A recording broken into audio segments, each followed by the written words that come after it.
Bonjour, ici Tammy Cabage. Alors, dans cette vidéo, je pense que je vais revenir sur un thème qui intéresse pas mal de personnes, à savoir pourquoi le pétrole a baissé et est-ce que cette baisse va se poursuivre? Est-ce que c'est un bon niveau pour acheter le pétrole? Puisqu'il y a même des étudiants qui m'ont posé cette question. Est-ce que ça vaut le coup d'acheter le pétrole? Alors moi, je vais tout d'abord répondre à cette première question, à cette dernière question. Est-ce que c'est le bon moment pour acheter le pétrole? Je n'en sais rien. Encore une fois, on peut avoir un marché qui fait du surplace pendant 10 ans. 15 ans. Vous savez, tout est possible. Hein. Donc, on a déjà eu ça dans le passé avec le pétrole qui a fait quand même du surplace pendant de nombreuses années. On a eu ça avec l'or, on a eu ça avec pas mal de matières premières. Donc, un marché peut faire du surplace pendant 10 années, pendant 15 années. Se dire, je vais l'acheter aujourd'hui parce que c'est un bon niveau, parce que c'est historiquement bas, c'est une erreur. Pour moi, on va l'acheter si et seulement si on a des convergences, si et seulement si on a des signaux positifs, si et seulement si il y a plusieurs éléments qui nous disent c'est le moment de le faire. Mais pour le moment, il n'y a rien qui nous dit effectivement de le faire. Deuxième point, alors par rapport à cette baisse du pétrole, on a parlé de la manipulation. On a dit qu'il y avait éventuellement, qu'il y aurait eu un accord entre l'Arabie Saoudite et les États-Unis. Pourquoi ? Tout d'abord pour mettre en difficulté la Russie de Poutine, hein, qui effectivement n'est pas bien vue par les Américains. Mettre en difficulté également l'Iran, hein, avec le problème du nucléaire, etc. Donc ça, c'est effectivement le deuxième axe. Mais dans les faits, qu'en est-il? Est-ce que c'est vraiment le cas? Est-ce qu'il y a une manipulation? Est-ce qu'une manipulation est possible? Moi, je vais revenir sur un cas qui, pour moi, est un cas d'école. 2008. On a Lehman Brothers, on a la crise des subprimes, on a pas mal d'événements hyper négatifs sur l'économie américaine. Les indices boursiers ne sont pas en super forme. Et à un certain moment, il y a George Bush, à l'époque Paulson, qui annonce sa décision d'injecter 700 milliards de dollars pour soutenir l'économie, pour soutenir finalement la bourse. Et qu'ont fait les marchés boursiers? Est-ce que vous pensez qu'ils ont monté, après cette annonce record, 700 milliards de dollars d'injection de liquidités? Non. La bourse a perdu 30% juste après. En un mois, le S&P, le Dow Jones avaient fortement chuté. Donc, c'est un exemple qui, pour moi, est extrêmement important. Pourquoi? Parce qu'on a un État aussi puissant que les États-Unis, on a la Réserve fédérale américaine, la banque centrale la plus puissante de la planète, qui ont injecté des liquidités, qui ont essayé effectivement de limiter la casse, qui ont essayé de bloquer la chute des marchés, et les marchés ont continué à baisser. Pourquoi? Parce que ce ne sont pas les États-Unis qui achètent ou qui vendent des actions, ce sont des investisseurs. Et ces investisseurs, ils ont des comptes à rendre. Des comptes à rendre à qui? À leurs actionnaires, aux personnes qui investissent dans leurs fonds. Et donc, à partir de là, d'une certaine manière, s'ils n'avaient pas de conviction, ou s'ils ne croyaient pas effectivement dans le scénario de reprise des actions, eh bien, ils n'allaient pas acheter. Et c'est ce que l'on avait eu à l'époque. On a eu une baisse panique de la plupart des indices boursiers. Je vais reprendre un autre exemple. Hein. Après le 11 septembre, on a eu Greenspan qui avait à l'époque, Alan Greenspan, qui était le président de la Fed, il avait baissé à de nombreuses reprises les taux d'intérêt. On était passé de 6,75 à 1%, si ma mémoire est bonne. Est-ce que cela a empêché la baisse des indices boursiers? Non, puisque pendant plus de 2 années, les indices boursiers n'ont fait que baisser. Ils ne se sont repris qu'en 2003 avec la guerre en Irak. Hein. Et croyez-le ou pas, guerre en Irak, chômage, chiffre du chômage extrêmement négatif pour les États-Unis, croissance en berne en Europe, hein, en Allemagne, en France et aux États-Unis. Et pourtant, c'est le moment qu'a choisi la bourse pour monter. Y avait-il eu une manipulation? Je n'en sais rien. Tout ce que je sais, c'est qu'on voit bien encore une fois que les États sont impuissants face au marché, puisque les marchés font ce qu'ils veulent.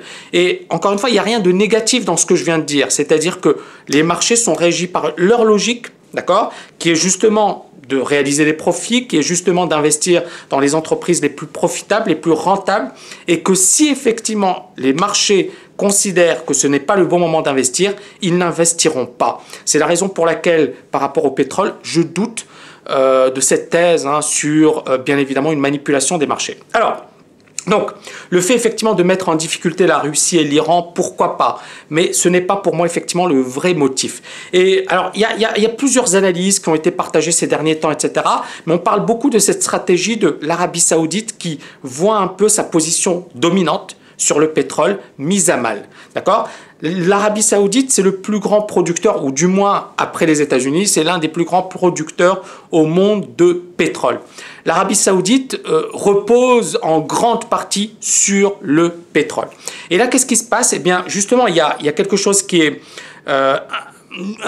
comment dirais-je, la donne change en matière de pétrole, puisque effectivement les États-Unis sont redevenus le premier producteur mondial, mais mieux que ça, les États-Unis en 2020 seront totalement indépendants sur le plan pétrolier, c'est-à-dire qu'ils n'auront plus besoin d'importer de pétrole. Et en 2030, on parle même du fait que les États-Unis vont devenir des exportateurs nets de pétrole. Qu'est-ce que cela signifie pour l'Arabie Saoudite? C'est très simple. Ça signifie premièrement que son principal allié, les États-Unis, ne sera pas forcément son allié. Deuxièmement, peut-être moins qu'aujourd'hui, parce qu'aujourd'hui, effectivement, il y a des accords stratégiques, notamment en matière de pétrole. Deuxièmement, il y a également le fait que l'Arabie Saoudite, elle a ses concurrents qui se trouvent aujourd'hui principalement aux États-Unis. On pouvait penser que ça allait être d'autres pays, mais ce sont avant tout les États-Unis qui sont le principal concurrent de l'Arabie Saoudite en matière de pétrole. Donc on a pas mal d'entreprises qui aujourd'hui, pour qui c'est profitable de produire. Et donc le fait pour l'Arabie Saoudite de baisser ou du moins de contribuer à cette baisse de prix, bien, c'est quoi son intérêt? C'est de se dire, finalement, je vais mettre en difficulté les autres producteurs et je ne vais pas leur permettre de se développer. C'est la stratégie du monopole. C'est un peu Coca-Cola. Coca-Cola, lorsqu'ils voient des concurrents, ils vont baisser les prix ou alors ils vont effectivement avoir une stratégie agressive qui va empêcher les autres concurrents d'émerger. C'est la raison pour laquelle on voit Coca-Cola et Pepsi, les deux gros géants du cola. Il n'y a pas vraiment ou véritablement de concurrents en matière de cola. C'est étonnant parce qu'effectivement le monde est grand, la planète est vaste et pourtant on a toujours ces deux mastodontes qui sont toujours là parce qu'ils ont une situation de quasi-monopole sur ces marchés. Alors, donc, le problème de cette stratégie pour l'Arabie Saoudite, c'est que justement, premièrement, elle met en difficulté pas mal d'États. La Russie, l'Iran, le Venezuela, l'Algérie. Donc il y a pas mal de pays qui dépendent fortement du pétrole et qui aujourd'hui effectivement sont en grosse difficulté parce que le pétrole leur permet justement de financer le budget national, de financer pas mal de dépenses d'éducation, d'infrastructures, de santé, etc. Et là, avec ce choc pétrolier, eh bien effectivement, il leur sera difficile de répondre à cette demande. Donc, possibilité effectivement d'une situation assez délicate dans ces pays.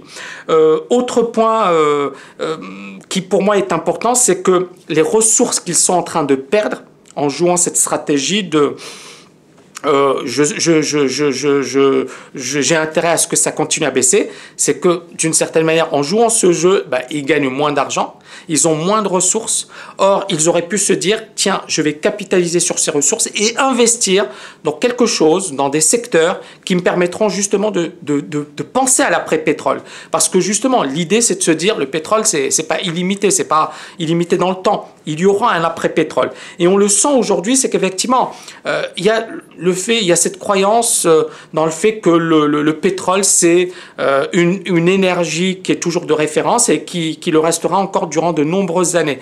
Mais en 10 ans, on a eu un chamboulement complet. C'est-à-dire qu'aujourd'hui, alors auparavant, il y avait des éléments qui justifiaient la hausse du pétrole, avec la hausse de la demande, avec des pays comme la Chine qui ont connu une croissance forte. Et pourtant, on s'aperçoit qu'aujourd'hui, la demande croît beaucoup moins fort que l'offre de pétrole. C'est étonnant. Eh bien, justement, ça prouve qu'il y a des innovations.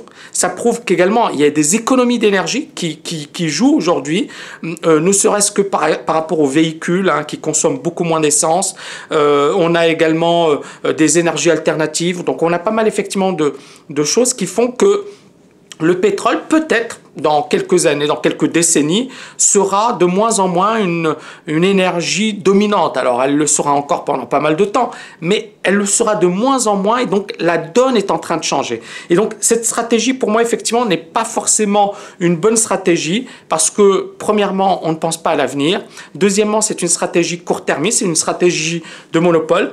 ça peut marcher, hein. On voit Coca-Cola, on voit Pepsi qui sont encore aujourd'hui dominants, mais je pense qu'effectivement les meilleures stratégies, les stratégies les plus performantes aujourd'hui, ce ne sont plus les stratégies de monopole, ce sont les stratégies d'innovation, hein.